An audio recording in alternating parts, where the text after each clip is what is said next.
Alright fellas, today we're melting some cast iron in about 2 minutes. Look at that. I don't have to kill myself.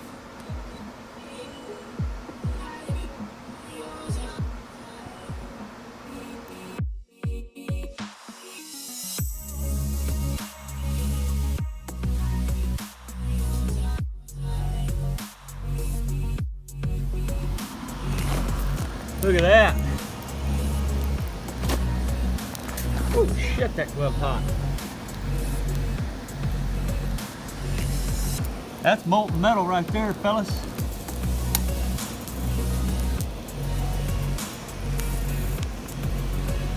Ow, that's all hot. What's going on, fellas? Today we're gonna finish populating this ledger for my lab book. You see here we have some temperatures for the Godzilla burner in green at the top. Those were the temperatures that were taken with just the open flame.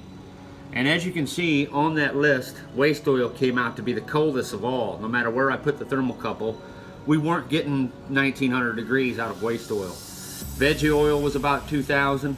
Propane and diesel were able to max out the K-type thermocouple. So today we are going to finish populating the waste oil burner tuple, which is going to be compared with these two red figures here. You can see we have the top temperature so far in 1 hour's time. This temperature was steadily increasing, I want to add, but we've hit 2,663 degrees in 1 hour with propane, and we hit this figure in a half hour with diesel. The temperatures would have increased, but we do not have the time to run this test for 6 to 12 hours, which is a typical run, they say. So today we're going to see how hot waste oil is. Everybody on the forums and people are leaving me comments saying that waste oil is the hottest. But my testing disagrees with that. However, I've never tested it in a foundry. And today we're going to do that. What we're looking at here is essentially a witch's brew of who knows what. I'm definitely not going to want to breathe any of this stuff in. This was given to me by a guy. One of those deals from a garage. So it probably has every fluid under the sun in it.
Alright fellas, I got lucky on my preheater here.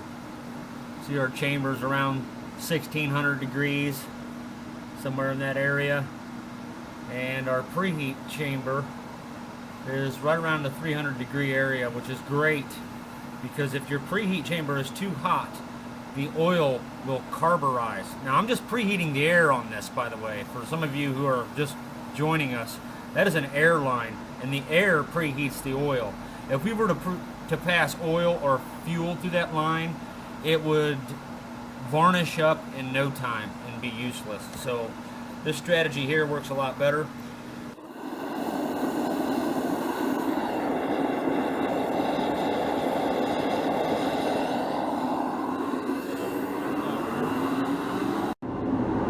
Fellas, so far so good. The waste oil is burning phenomenal in this thing. The throttle control is throughout the entire spectrum. With diesel fuel, I was unable to run it on full air, or else the power was so high we were getting a high magnitude pulse detonation, better yet. It had quite a kick to it. With the waste oil, I'm able to go full air, which means we're pumping a lot of oxygen to the job.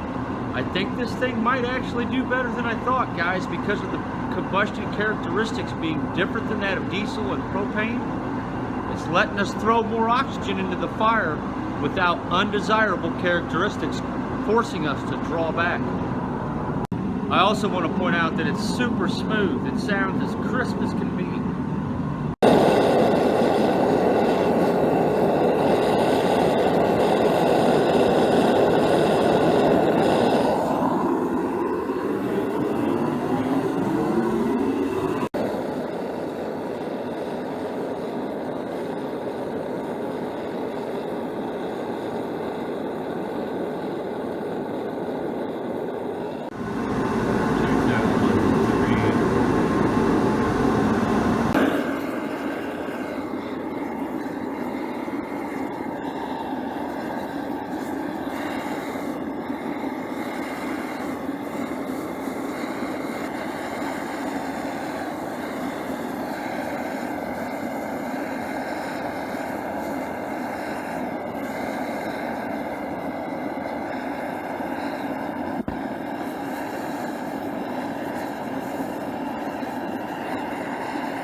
Alright guys, my theory as to why propane is just a little bit hotter than all the other fuels is because there's no phase change energy required to convert the propane into a gas. The propane tank does that for us. It's boiling off inside the tank. A tremendous amount of energy is needed for phase change alone. The temperature would remain constant, but until it started to vaporize. So you're dumping a huge amount of energy in.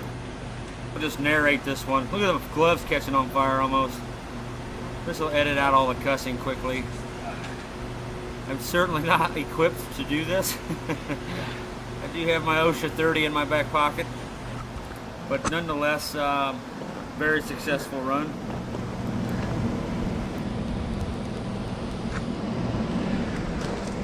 Piece of the Crucible broke off. All right, fellas. We just did a 1 hour burn, and that thing is hotter than hell. Crucible melted on me. The silicon carbide Crucible, I went to grab it with the tongs, and rather than getting a Crucible, I got a piece of silicon carbide. Alright guys, at white hot temperatures, the Crucible is at about the consistency of a Kit Kat. I don't know if you've ever eaten a Kit Kat candy bar or not, but it's just kind of like a cookie chocolate covered thing. And if you were to imagine what it's like to squeeze a Kit Kat with a pair of pliers, that's what I was feeling. It's about how much force I was allowed to put on anything. Super hot. Kit Kat force. When you're handling the Crucible, just remember it's a Kit Kat. It's made out of Kit Kat. We're going to do a small test to see how fast we can melt cast iron as well. A lot of people are asking that question on forums. Can waste oil do it? Jump right back in here. See if I can set this in there without killing myself. Probably not. Okay, the new Crucible is in. We're gonna melt that metal.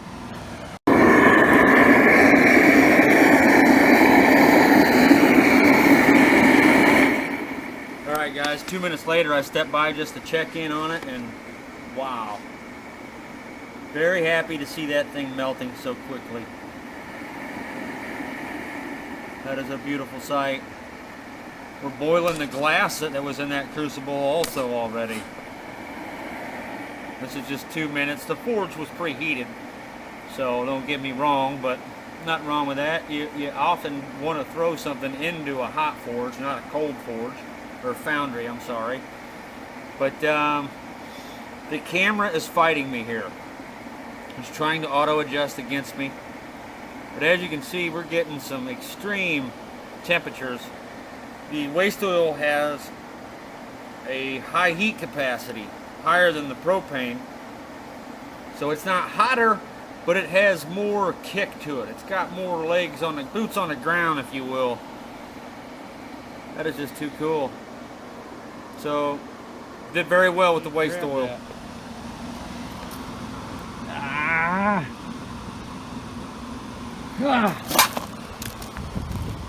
Caught my glove on fire again. Look at that. Oh shit, that glove's hot. That's molten metal right there, fellas.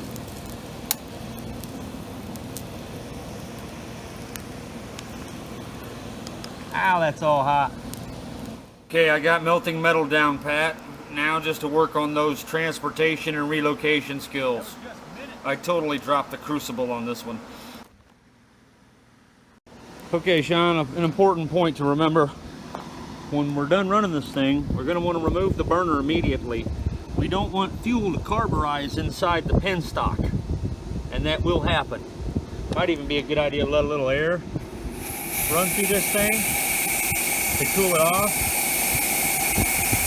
That's my suggestion. Run some air through it a second and let it cool down. Because all that infrared radiation is cooking the front of that nozzle, and the oil that's left inside of there is going to boil and then turn into a carbon clog. So we got to be careful of that. Never leave the burner in the foundry when you're done running it. Okay, fellas, this is the amount of water that we removed from the system. Why am I still on zoom? See, that's quite a bit of gunk in there. That's a lot of water that would have ended up in my dryer and in the burner itself. I got this little drain on the bottom of it. So, running the inline dryer, very important as well. But you want to have the water separator before you hit the inline dryer. And after that, we should actually have an air filter as well, but I don't have one at the moment, but I will be getting one. All right, fellas, hopefully my camera's recording this. It's got an overheat warning on it. This is the metal that melted in minutes. By the time I got back out here with the camera after we fired it up, a hole started to form in the end cap. This is cast iron. This is not steel or carbon steel. It has a lower melting point. But yeah, damaged the crucible. It was kind of like, let's see. It was almost like trying to pick up a big Kit Kat. It had the consistency of Kit Kat. I'm not kidding you. If this thing was made out of Kit Kat, that's about the force parameters you're allowed on this thing when it's red hot. So, there you go. Ooh, I heard crackling. Now this stuff was boiling away still when I took it out. So now I see why they say you need a 12-hour cook. Because you need to let all the gases boil out. And it takes hours apparently. You can see some bubbles there. Some large ones that popped right at the end. This thing is still Dante's Inferno for sure. Thermometer is not a reliable temperature source, but we do have a metal temperature indicator that was inside of this foundry. It was a tangent shroud cowling that was used as a form to give us the shape where the intake is at a tangent on the combustion chamber there. And it has completely melted. There was a puddle of gray metal, looked just like that, on the bottom of the foundry floor. So